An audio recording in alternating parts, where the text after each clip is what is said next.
नमस्कार। श्री आदि education group से मैं नीतू कुमार आप सबका स्वागत करती हूँ। जैसे कि हम क्लास 10 की जो सामाजिक विज्ञान की पाठ्य पुस्तक है उसके तहत हम जो दूसरा पार्ट आता है संघर्षकालीन भारत, उसके तहत हमने इसके 3 पार्ट पढ़ लिए थे और आज हम इसका 4th पार्ट पढ़ रहे हैं। तो कल हमने अकबर के बारे में पढ़ा था इसमें और आज हम जहांगीर के बारे में पढ़ने वाले हैं। तो ये हर एग्ज़ाम के लिए इम्पोर्टेंट है। राजस्थान के सभी एग्ज़ाम में जो मुगल काल आता है, मुगल काल टॉपिक वो हर एग्ज़ाम में आता है और भारत के लगभग सभी एग्ज़ाम में आता है और हर एग्ज़ाम के लिए महत्वपूर्ण है। तो वीडियो को अंत तक ज़रूर देखें और अगर आप लोगों ने चैनल को सब्सक्राइब नहीं किया है तो इसको सब्सक्राइब ज़रूर करें। तो आज हम जहांगीर के बारे में पढ़ने वाले हैं।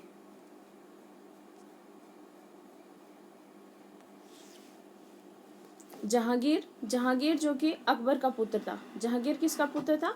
अकबर का पुत्र था और शेख सलीम चिश्ती के नाम पर इनका नाम क्या रखा गया था? सलीम रखा गया था। जहांगीर का क्या नाम रखा गया था?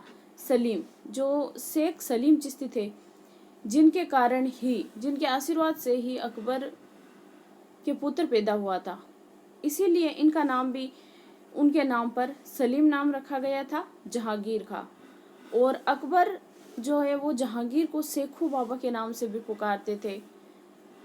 ये जहांगीर पहले शराब पीने लग गया था और रास्ते से भटक गया था। इन्होंने अबुल फजल की भी हत्या कर दी थी और इन्होंने अकबर के खिलाफ जाकर भी ऐसे कई कार्य किए थे। तो इससे भी अकबर नाराज हो गया था। तो आज हम जहांगीर के बारे में ही पढ़ने वाले हैं।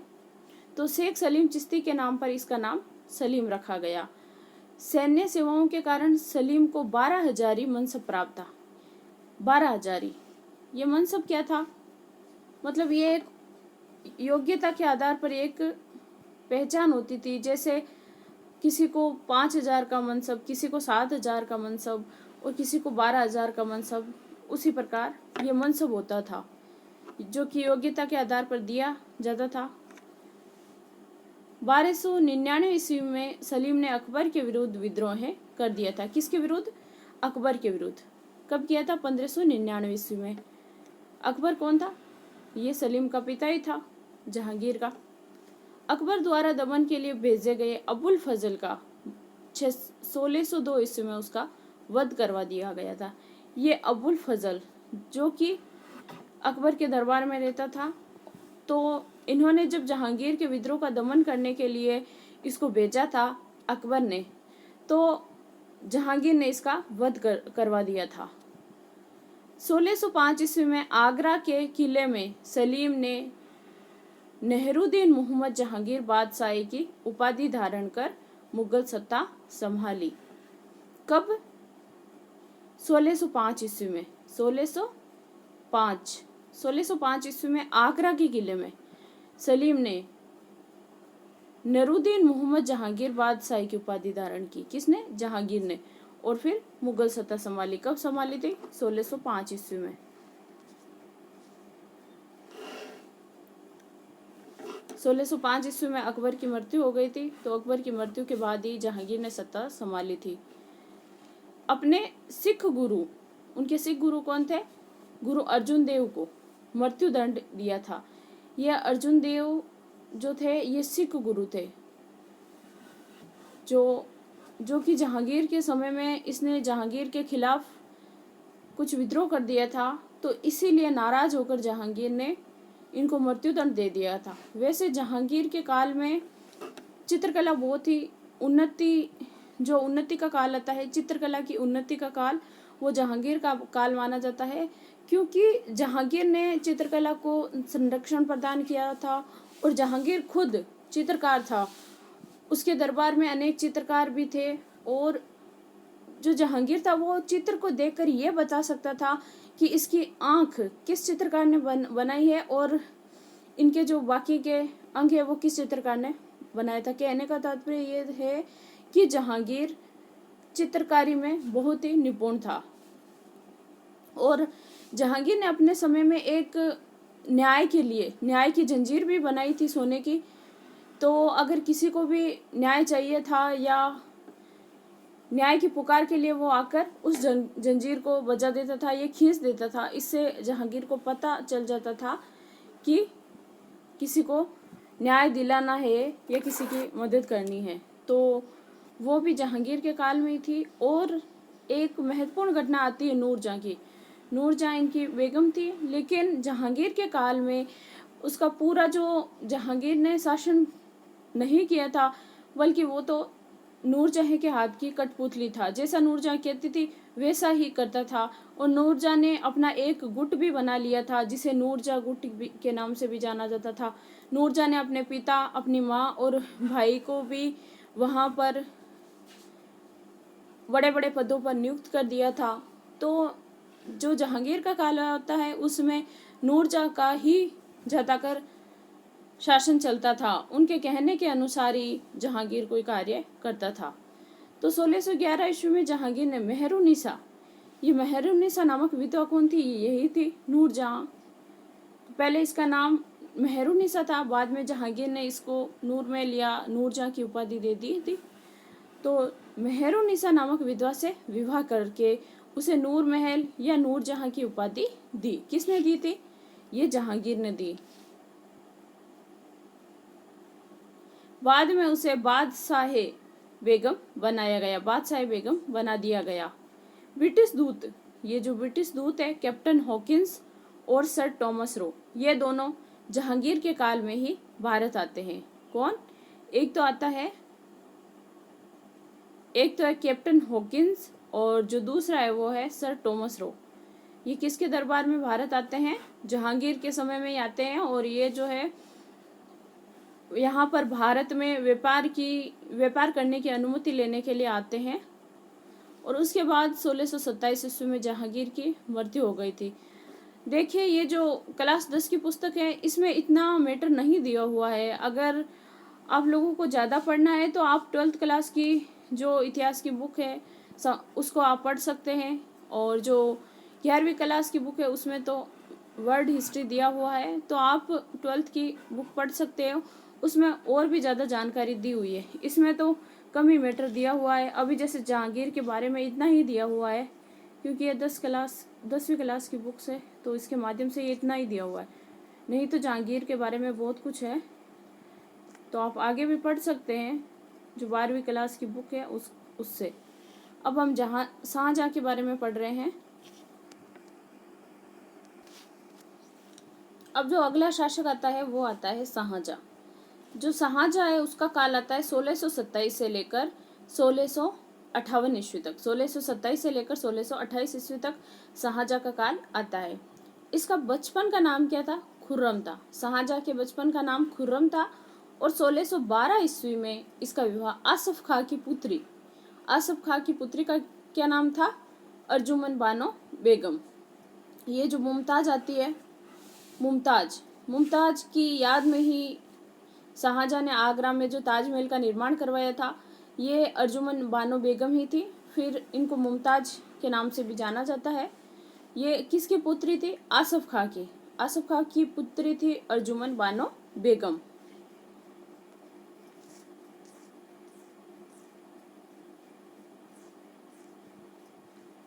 मुमताज के साथ शाहजहां का विवाह हुआ और फरवरी 1628 में आगरा में इसका राज्यारोहण हुआ। इसका राज्यारोहण कहाँ पर हुआ था? आगरा में हुआ। और इसके काल में खानजाह लोधी, झुंझार सिंह बुंदेलों का विद्रोह हुआ। जो ये शाहजहां है, शाहजहां के काल में 1628 में तो आगरा में इसका राज्यारोहण हुआ था शाहजहां का। और उसके काल में खानजाए जो लोधी था और जो झुंझार सिंह थे बुंदेलो, उनका विद्रोह हुआ था। शाहजहां ने 1632 ईस्वी में पुर्तगालियों को हुगली में पराजित किया।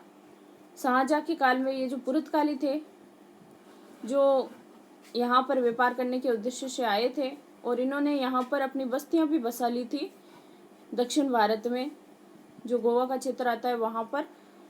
तो पुर्तगालियों को हुगली में पराजित किया था किसने? शाहजहां ने। उसने अहमदनगर का विलय मुगल साम्राज्य में करवाया। ये जो अहमदनगर है इसका विलय किस में करवा दिया था? मुगल साम्राज्य में करवा दिया था। बीजापुर के सुल्तान थे आदिल शाह। बीजापुर के सुल्तान आदिल शाह को परास्त किया। किसने परास्त किया था? शाहजहां ने। बीजापुर दक्षिण भारत में आता है और बीजापुर के सुल्तान आते हैं आदिल शाह। तो आदिल शाह को किसने परास्त किया था? शाहजहां ने। 1652 ईस्वी में शाहजहां ने अपने पुत्र औरंगजेब ने, शाहजहां के पुत्र का नाम आता है औरंगजेब। तो 1652 में शाहजहां ने अपने पुत्र औरंगजेब को दक्कन का वायसराय बनाया। कहाँ का वायसराय बनाया था? दक्कन। ये जो दक्कन क्षेत्र आता है इसका वायसराय बनाया था शाहजहां ने। 1657 ईस्वी में औरंगजेब ने शाहजहां को आगरे के किले में कैद कर लिया था। पिता ने पुत्र को आगरे के किले में कैद कर लिया था और आगरा के किले में जब वहाँ पर कैद किया था, वहाँ से ताजमहल दिखाई देता था शाहजहां को। तो अंतिम समय में वो जो झरोखे से अपने द्वारा आगरा का ताजमहल बनाया गया था तो उसको ही देखता रहता था। तो औरंगजेब ने शाहजहां को आगरा के किले में कैद कर लिया था अपने भाइयों द्वारा। उनके भाई कौन थे? दारा थे, मुराद थे एवं सुजा। इनको मारकर वे स्वयं गद्दी पर बैठ गया था। कौन? ये जो औरंगजेब था। इन्होंने अपने भाइयों से युद्ध लड़ा था, जो धर्मत का युद्ध आता है, और दारा का साथ दिया था वैसे जसवंत सिंह ने, लेकिन फिर भी औरंगजेब ने धोखे से कैसे भी करके अपने भाइयों को मार दिया था। अपने भाइयों के बीच में इनके युद्ध भी हुए थे। युद्धों का भी इसमें इतना वर्णन नहीं किया हुआ है, इसमें मैटर कम ही दिया हुआ है। तो आगे हम जब 12th क्लास की हिस्ट्री की बुक पढ़ेंगे तो उसमें ज़्यादा मैटर होगा। तो जो औरंगजेब के भाई थे दारा, मुराद एवं सुजा, इनको मार करके वे स्वयं गद्दी पर बैठ गया था।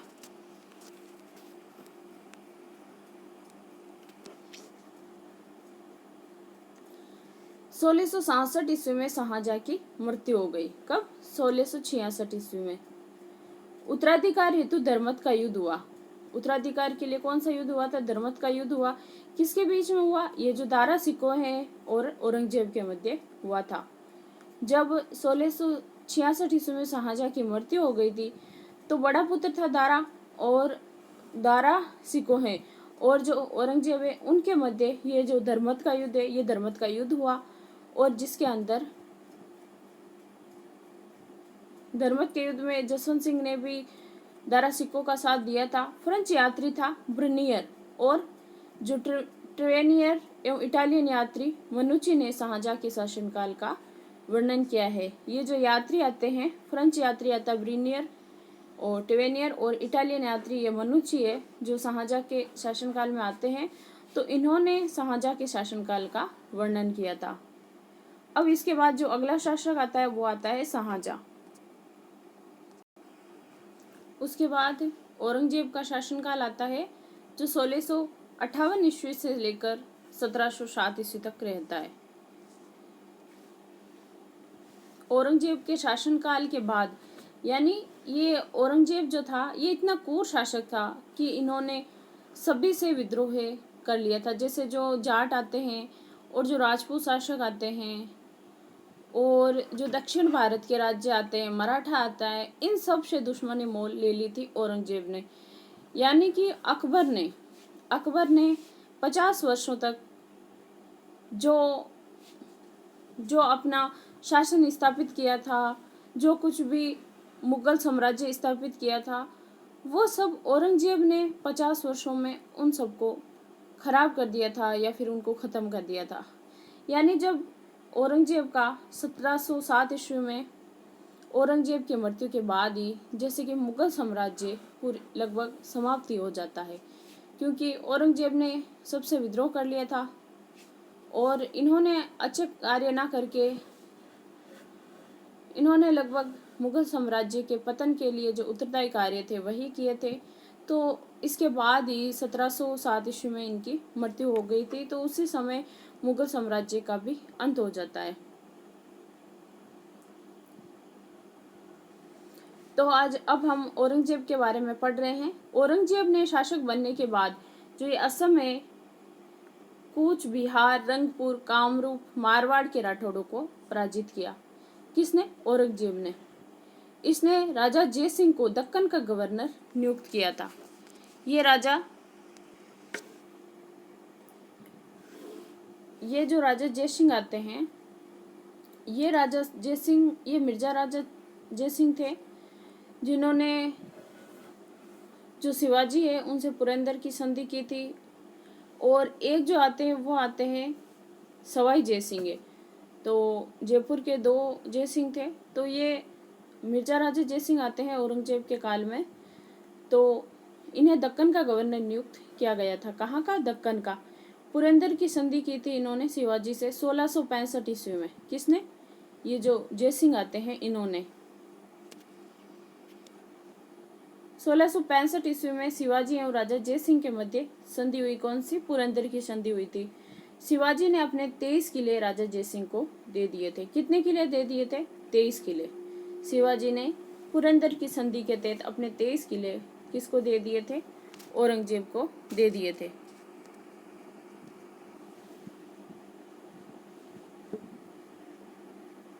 सोलह सौ 60 ईस्वी में शिवाजी राजा जयसिंह के प्रयासों से औरंगजेब के दरबार में पहुंचे। ये 1660 ईस्वी की बात है, जब जयसिंह के कहने पर जो शिवाजी महाराज थे वो औरंगजेब के दरबार में उपस्थित हो गए थे। किसके कहने पर? शिवाजी जयसिंह के कहने पर ही उपस्थित हुए थे।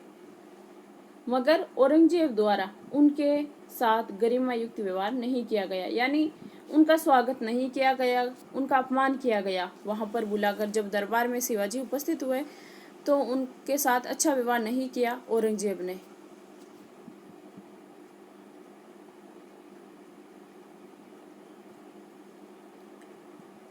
उनको षड्यंत्र पूर्वक बंदी बना लिया गया था। शिवाजी को धोखे से उनको वहां पर पहले तो बुला लिया गया, लेकिन उसके बाद उनको धोखे से बंदी बना लिया गया था।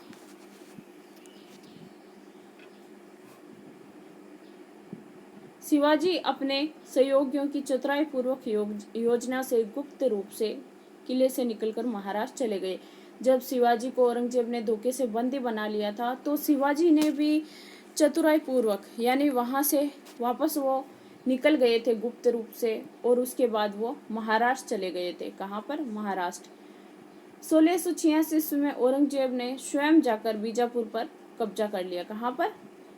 1666 ईस्वी में औरंगजेब ने खुद जाकर और बीजापुर पर कब्जा कर लिया था।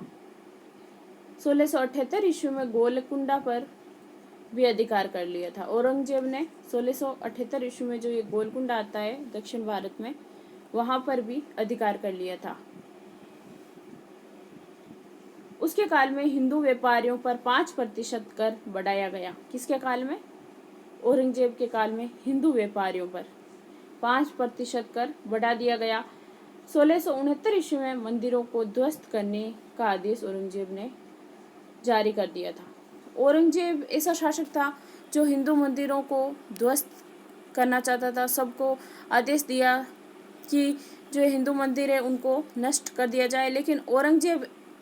लेकिन जो अकबर है, अकबर ऐसा शासक था जिन्होंने हिंदुओं के धर्म को भी अपनाया, उनके रीति रिवाजों को भी अपनाया और उनसे वैवाहिक संबंध भी स्थापित किए थे, और वो सभी धर्मों को समान रूप से मानता था। तो इसीलिए औरंगजेब ने ऐसे कार्य किए जिसके कारण ही मुगल साम्राज्य पतन की ओर चल पड़ा था। 1679 में हिंदुओं पर पुनः जजिया कर लगा दिया था। जजिया कर किसने लगा दिया था? औरंगजेब ने। औरंगजेब ने भी मजहब को एक और औजार के रूप में प्रयोग किया। किसको? मजहब को। उसने अकबर के काल से चली आ रही प्रथा झरोका दर्शन एवं संगीत पर पूरी तरह से रोक लगा दी। जो ये झरोका दर्शन थी प्रथा और जो ये संगीत था, उस पर पूर्ण रूप से प्रतिबंध लगा दिया। किसने? औरंगजेब ने। लेकिन फिर भी औरंगजेब के काल में फिर भी संगीत की उन्नति हुई थी।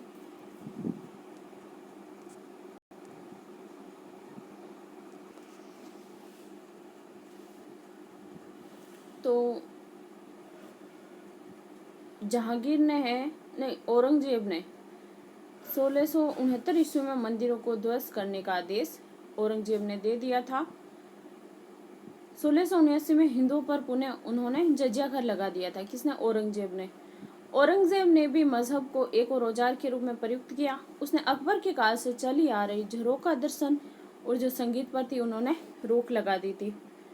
1707 ईस्वी में अहमदनगर में इनकी मृत्यु हो गई। कहाँ पर हुई थी? अहमदनगर, जो कि दक्षिण भारत में आता है, वहीं पर औरंगजेब की मृत्यु हो गई और उनके साथ ही लगभग मुगल साम्राज्य पतन की ओर चल पड़ा था। इसके शासनकाल में 1668 ईस्वी में गोकुल के नेतृत्व में जाटों व 1672 ईस्वी में सतनामियों ने विद्रोह किया था। किसने किया था? 1668 में तो गोकुल ने और जाटों ने किया था। 1672 ईस्वी में सतनामियों ने विद्रोह किया था। सिखों के गुरु थे तेग बहादुर ने भी औरंगजेब के अत्याचारों के विरुद्ध आवाज उठाई। कौन थे? तेग बहादुर। तो इस कारण उन्हें मार दिया गया। अर्जुन देव को तो जहांगीर ने मार दिया था। जो सिखों के गुरु थे अर्जुन देव, उनको तो मार दिया था जहांगीर ने, और उसके बाद ये जो तेग बहादुर आते हैं इनको मार दिया था औरंगजेब ने।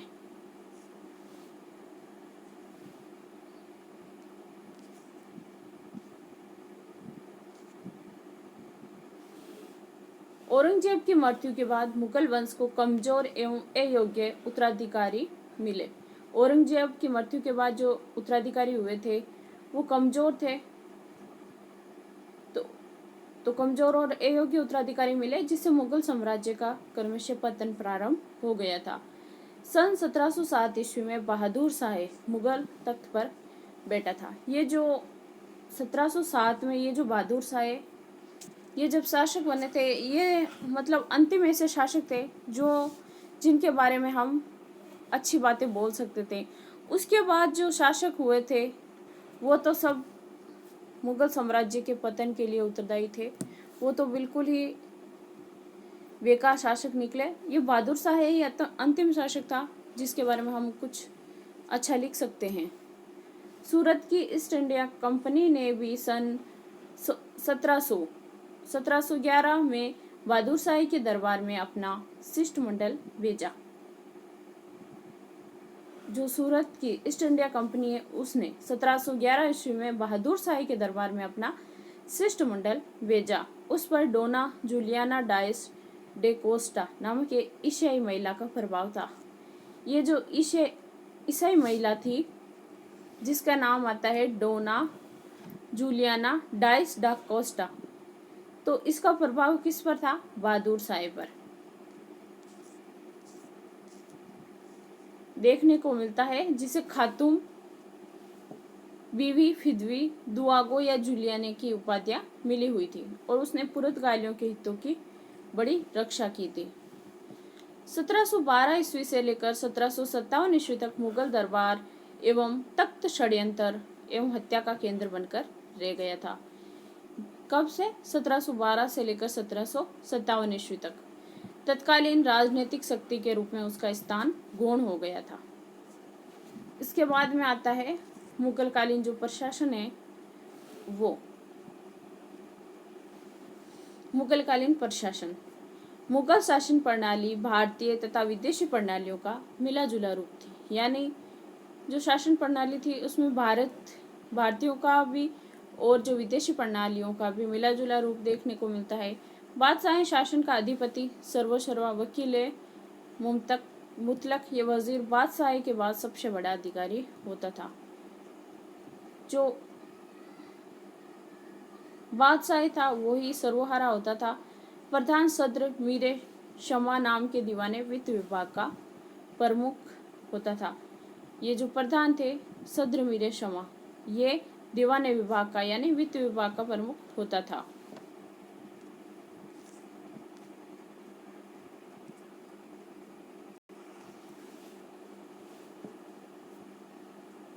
प्रांतीय शासन सूबों में विभक्त था। यानी जो मुगल काल का प्रांतीय शासन था वो सूबों में विभक्त था। जो अकबर के समय 15 थे। अकबर के समय सूबे कितने थे? 15 थे और औरंगजेब के समय बढ़कर 21 हो गए थे।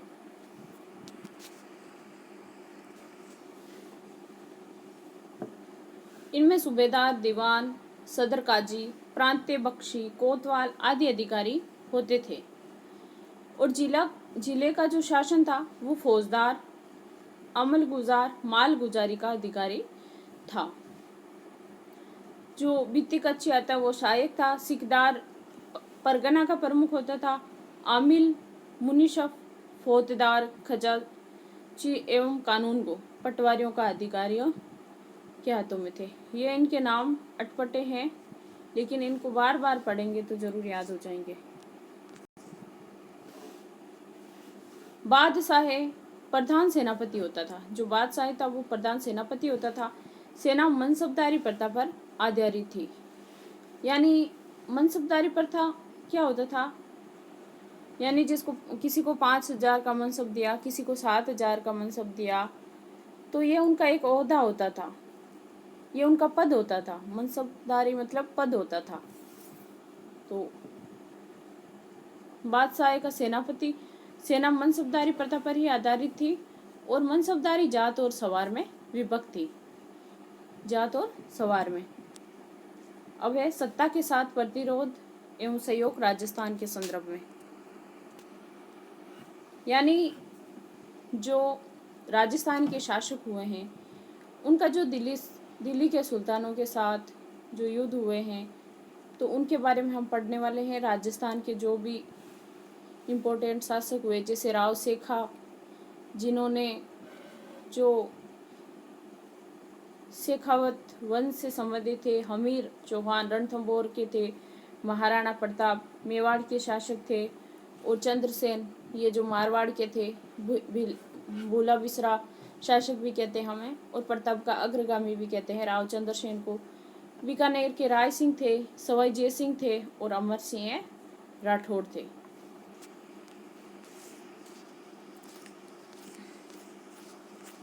तो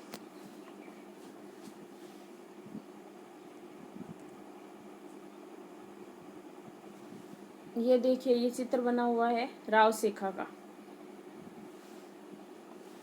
ये देखिए, ये तो राव शेखा है। शेखावाटी क्षेत्र की स्थापना करने वाले राव शेखा जी हैं।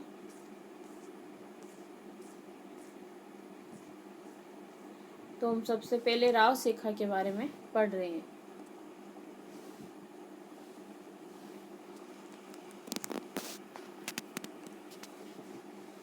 राव शेखा। महाराणा शेखा का जन्म कब हुआ? 24 सितंबर 1433 ईस्वी को हुआ था। महाराव शेखा का जन्म कब हुआ था? 24 सितंबर 1433 ईस्वी को हुआ था। और इनके पिता का नाम था मोकल।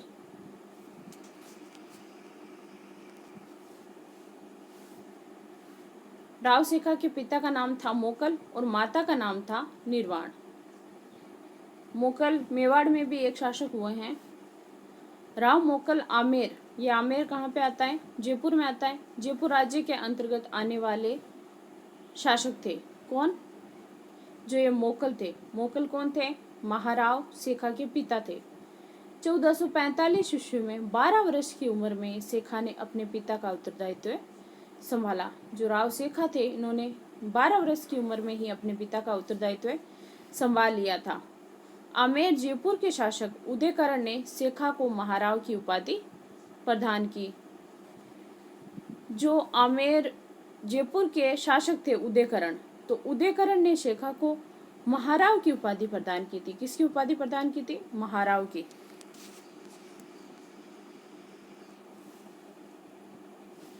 सोलह वर्ष की उम्र में मुल्तान, सेवार, नगरचल के सांखला राजपूत पर अचानक आक्रमण कर विजय प्राप्त करने वाला शेखा का पहला सफल अभियान था। जो ये महाराव शेखा थे, इन्होंने 16 वर्ष की उम्र में ही जो मुल्तान, सेवार, नगरचल के सांखला राजपूत पर अचानक आक्रमण कर और विजय प्राप्त की। यह उनका पहला सफल अभियान था। 1473 ईस्वी से 1477 ईस्वी में राव शेखा ने पन्नी या पठानों की सहायता से नोप सिंह जाटू से दादरी और अन्य जाटू राजपूतों से भिवानी पर विजय प्राप्त की। किसने? राव शेखा ने। इसने इस्तर खान से हासी, हेदा खान, कायम खानी से हिसार को जीतकर अपने राज्य की सीमा का विस्तार किया था। 1449 ईस्वी में आमेरसर को अपने राज्य की राजधानी बनाया। किसने बनाया था? राव सेखा ने ही बनाया था। आमेरसर में सेखा ने भगवान जगदीश का मंदिर बनाया और 1477 ईस्वी में शिकारगढ़ का किला भी बनवाया था। 1488 ईस्वी में रालावता नामक स्थान पर इनकी मृत्यु हो गई। किसकी? राव सेखा की। और उनकी छतरी वहीं पर बनी हुई है। महाराव सेखा ने अपने जीवन काल में 52 युद्ध लड़े थे। कितने युद्ध लड़े थे? 52 युद्ध लड़े थे। और उसे जयपुर के जो कछवा वंश आता है, कछवा वंश के उपवर्ग आता है ये शेखावत।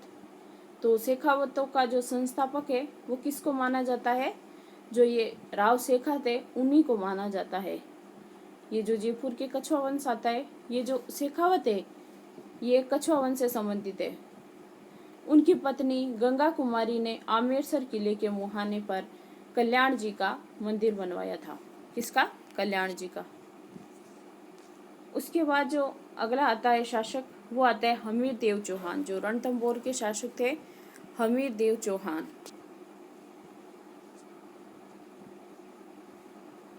तो हमीर देव चौहान के बारे में पढ़ रहे हैं।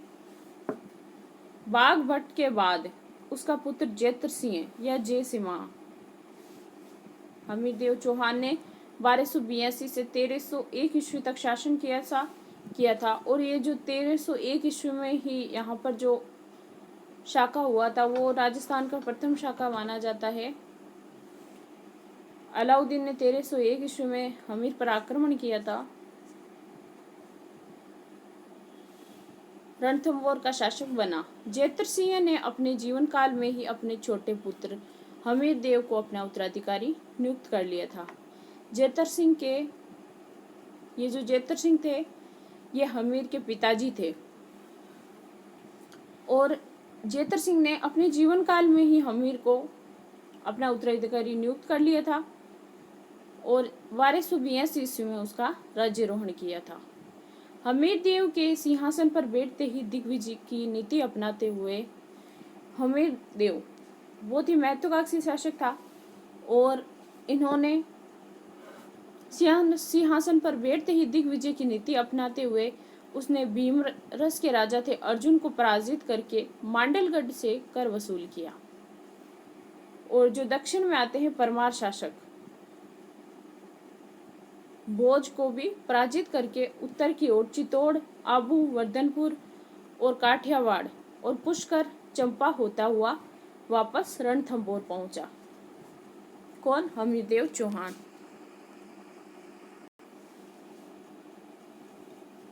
रणथंभौर पहुंचकर विजय के उपलक्ष्य में उसने कोठयजन यज्ञ का आयोजन करवाया। किसका आयोजन करवाया था? ये जो कोठयजन नाम का यज्ञ होता था उसका आयोजन करवाया था।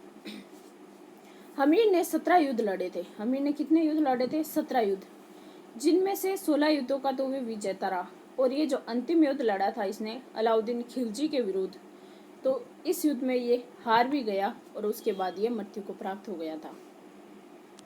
तो 16 युद्धों का विजेता था हमीर।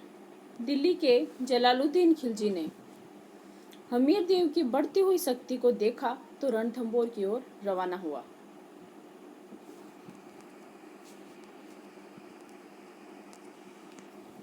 जलालुद्दीन फिरोज खिलजी ने जाइन से रणथंभौर की ओर बढ़कर दुर्ग की घेराबंदी कर दी। ये जो जलालुद्दीन फिरोज खिलजी है, इन्होंने जो जाइन का दुर्ग आता है, जैसे ये रणथंभौर का दुर्ग है मान लो,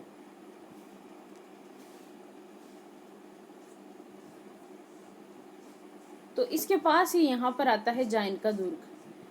तो अगर इस रणथंभौर के दुर्ग पर अधिकार करना है तो सबसे पहले इस जाइन के दुर्ग पर अधिकार करना होगा। ये रणथंभौर दुर्ग की या कुंजिका की जाती थी, कहा जाता था इसको। तो इस पर अधिकार करना जरूरी होता था, जो जाइन का दुर्ग था उस पर।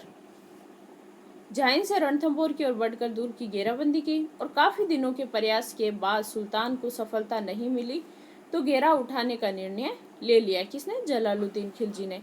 जलालुद्दीन खिलजी हमीर देव की मजबूत मोर्चाबंदी को नष्ट करने में असफल रहा। ये जो जलालुद्दीन खिलजी है, ये जो जलालुद्दीन खिलजी हमीर देव की मजबूत मोर्चाबंदी को नष्ट करने में असफल रहा। जो हमीर ने मजबूत मोर्चाबंदी कर दी थी उसको नष्ट करने में असफल रहा। कौन? ये जो जलालुद्दीन खिलजी आते हैं। अतः जून 1291 ईस्वी में सुल्तान रणथंभौर दुर्ग का घेरा उठाकर दिल्ली की तरफ कूच कर गया। 1291 में जलालुद्दीन खिलजी वापस रणथंभौर को छोड़कर दिल्ली की तरफ चला गया। 1296 ईस्वी में जलालुद्दीन का जो भतीजा व दामाद, ये जो अलाउद्दीन खिलजी था, ये जलालुद्दीन का भतीजा भी आता है और उनका दामाद भी आता है। अलाउद्दीन खिलजी उसकी हत्या कर दिल्ली का सुल्तान बन गया। अलाउद्दीन खिलजी चौहानों की शक्ति को सहन नहीं कर सका। अलाउद्दीन खिलजी है जो हमीर देव चौहान की शक्ति को सहन नहीं कर सका और रणथंभौर जीतने की योजना बनाने लगा। उसी समय उस दुर्ग पर आक्रमण करने का बहाना भी मिल गया। दुर्ग पर आक्रमण करने का बहाना किसे मिल गया था? जो ये आते हैं अलाउद्दीन को।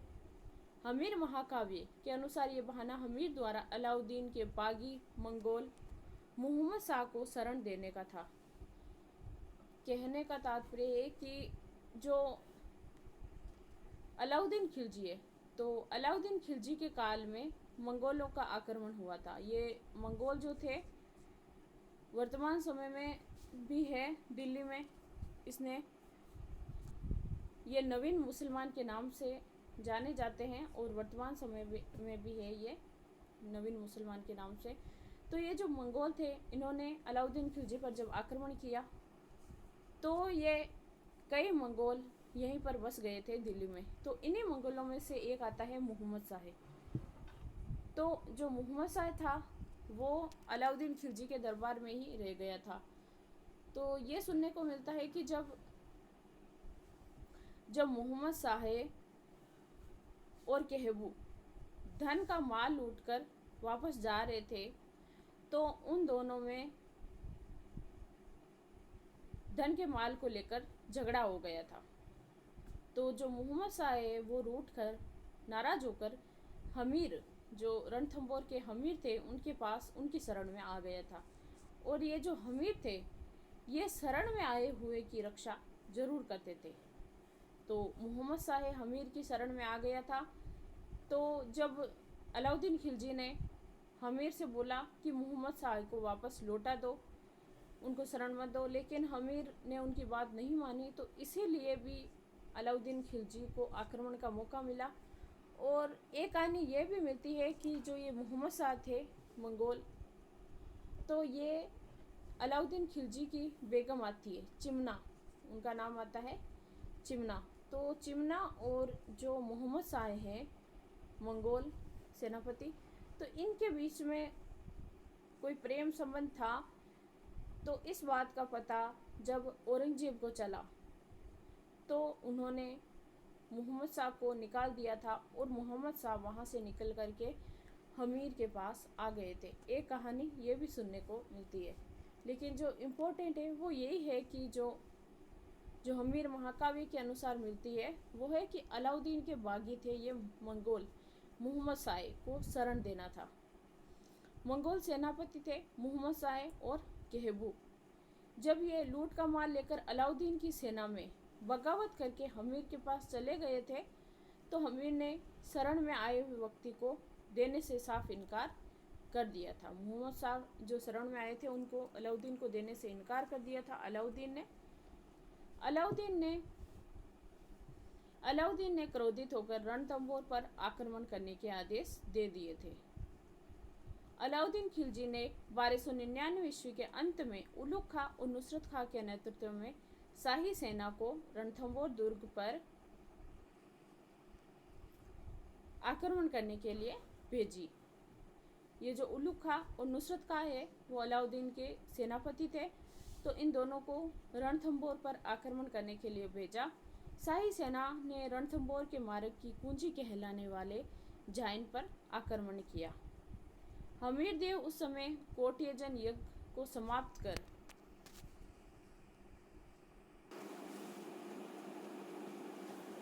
हमीर देव उस समय कोटेजन यज्ञ को समाप्त कर मौन व्रत धारण किए हुए था। जब उलुग खां और नुसरत खां ने वहां पर आक्रमण किया तब हमीर ने अपने दो सैनिक अधिकारियों को भीम सिंह और धर्म सिंह को शत्रु का मुकाबला करने के लिए भेजा, क्योंकि ये जो हमीर देव थे इन्होंने जो कोटेजन यज्ञ किया था तो उस समय ये मौन व्रत धारण किए हुए थे। तो इसने हमीर ने उनके जो दो सेनापति या सैनिक अधिकारी आते हैं, एक का नाम आता है भीम सिंह और दूसरे का नाम आता है धर्म सिंह, उनको जो अलाउद्दीन खिलजी की सेना थी उनका मुकाबला करने के लिए उनको भेजा। दोनों ने अलाउद्दीन की सेना को बुरी तरह से पराजित भी कर दिया। भीम सिंह और धर्म सिंह लूट का माल लेकर वापस रणथंभौर की ओर लौट पड़े। ये जो लूट का माल लेकर वापस रणथंभौर की ओर लौट पड़े, भीम सिंह और धर्म सिंह रणथंभौर के दुर्ग के निकट पहुंचे।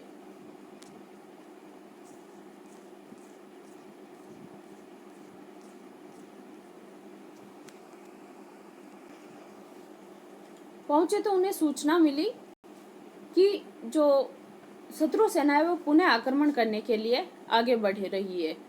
भीम सिंह ने धर्म सिंह को रणथंभौर भेजकर स्वयं वापस शत्रुओं का मुकाबला करने के लिए वापस चला गया।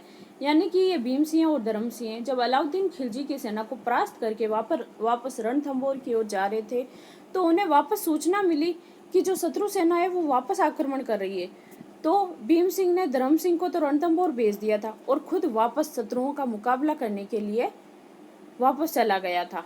तो इस बार उलुग खां ने राजपूतों की सेना को पराजित कर दिया था, लेकिन दूसरी बार में जो उलुग खां था अलाउद्दीन खिलजी का सेनापति था, तो उसने राजपूतों की सेना को परास्त किया और इसमें भीम सिंह लड़ते हुए मारा गया था। अब भीम सिंह तो मर गया, लेकिन जो धर्म सिंह थे वो तो पहले ही आ गया था। उलुग खां रणथंभौर की ओर नहीं बढ़कर वापस दिल्ली पहुंच गया था।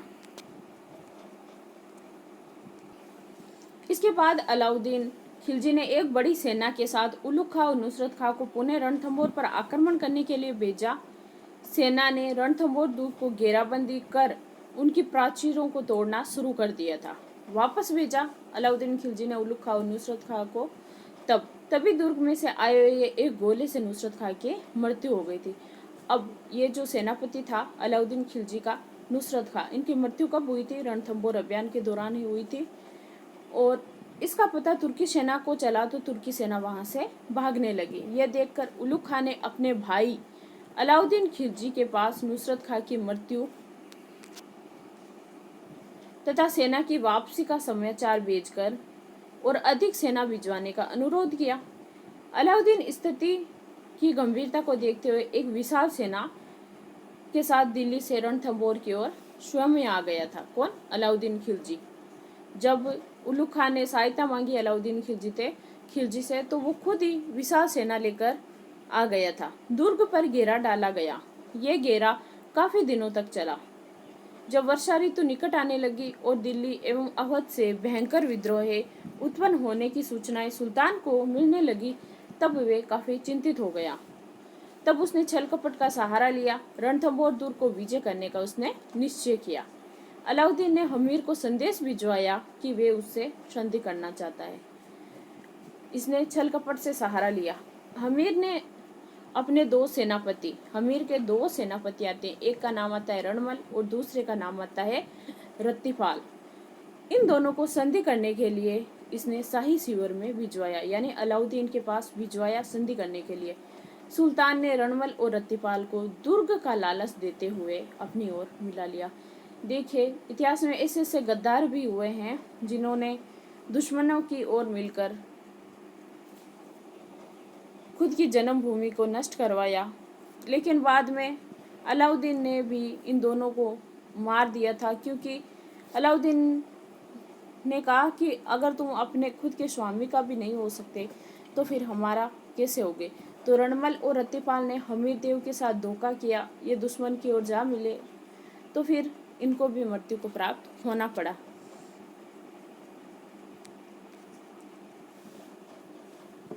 इन दोनों सेना नायकों के विश्वासघात के कारण दुर्ग के जो गुप्त मार्ग थे उनका पता चल गया था। यानी रणमल और रतिपाल ने जो दुर्ग के जो गुप्त मार्ग थे उनके बारे में बता दिया था अलाउद्दीन खिलजी को। गुप्त मार्ग से तुर्की सेना दुर्ग में पहुंच गई। इतिहासकारों के अनुसार तुर्क सेना के द्वारा 1 वर्ष की लंबी घेराबंदी के कारण दुर्ग के भीतर जो खाद्य सामग्री का भयंकर अभाव हो गया था। 1 साल तक जब घेरा डाले रखा तो दुर्ग के अंदर खाद्य सामग्री का भयंकर अभाव हो गया था। इस स्थिति में हमीर ने दुर्ग में बंद रहने को उचित नहीं समझकर आक्रमण करने का निश्चय किया। आक्रमण करने से पूर्व जो राजपूत स्त्रियां थी और उनमें थी हमीर की रानी थी, उनका नाम आता है रंग देवी और उनकी पुत्री का नाम आता है पद्मला। हमीर की पत्नी का नाम था रंग देवी और उनकी पुत्री का नाम था पद्मला के नेतृत्व में जल जोर किया गया। कौन सा जोर किया गया था? यहाँ पर जल जोर। जो रणथंभौर में जोहर हुआ था वो जल जोर, यानी जल में कूदकर मृत्यु को प्राप्त हो गए थे। इसके बाद राजपूत सैनिकों ने केसरिया वस्त्र धारण कर दुर्ग के फाटक खोल दिए थे। इसके बाद जो राजपूत सैनिक थे उन्होंने केसरिया धारण किया और उसके बाद जो केसरिया वस्त्र थे वो धारण कर जो दुर्ग के फाटक थे उनको खोल दिया था। दोनों पक्षों में जमकर युद्ध हुआ और जिसमें हमीर वीरता पूर्वक लड़ता हुआ मारा गया। तो देखिए यहाँ पर रणमल और रतिपाल जो 2 धोखेबाज हुए थे, तो इन्होंने ही दुर्ग का जो गुप्त रास्ता था वो बता दिया था। 11 जुलाई 1301 ईस्वी को रणथंभौर पर अलाउद्दीन का खिलजियों का शासन स्थापित हो गया था। हमीर के विश्वासघाती सेना नायकों रणमल और रतिपाल को अलाउद्दीन खिलजी ने ये कहते हुए कि जो अपने सर्वधर्मी राजा के प्रति निष्ठावान नहीं हो सके उनसे भविष्य में स्वामी भक्त की आशा कैसे की जा सकती है, तो ये कहकर दोनों को मरवा दिया था। रणथंभौर के युद्ध में अलाउद्दीन खिलजी के साथ अमीर खुसरो नामक विद्वान भी था। ये जो अमीर खुसरो थे ये भी रणथंभौर में अलाउद्दीन खिलजी के साथ था। हमीर हट के लिए विश्व में प्रसिद्ध हुआ। जो ये हमीर है ये अपने हट के लिए विश्व में प्रसिद्ध हुआ। उसने अपने शरण में आए हुए व्यक्तियों को नहीं लौटाया, चाहे वह उसके लिए उसे अपने पूरे परिवार की ही बलि क्यों ना देनी पड़े। तो हमीर किस लिए विश्व में प्रसिद्ध हुआ? अपने हट के लिए, और जो उनकी शरण में आता था वो उनकी रक्षा करता था, चाहे उसके लिए अपने परिवार को ही क्यों ना बलि चढ़ानी पड़े। तो हमीर के बारे में कहा गया है कि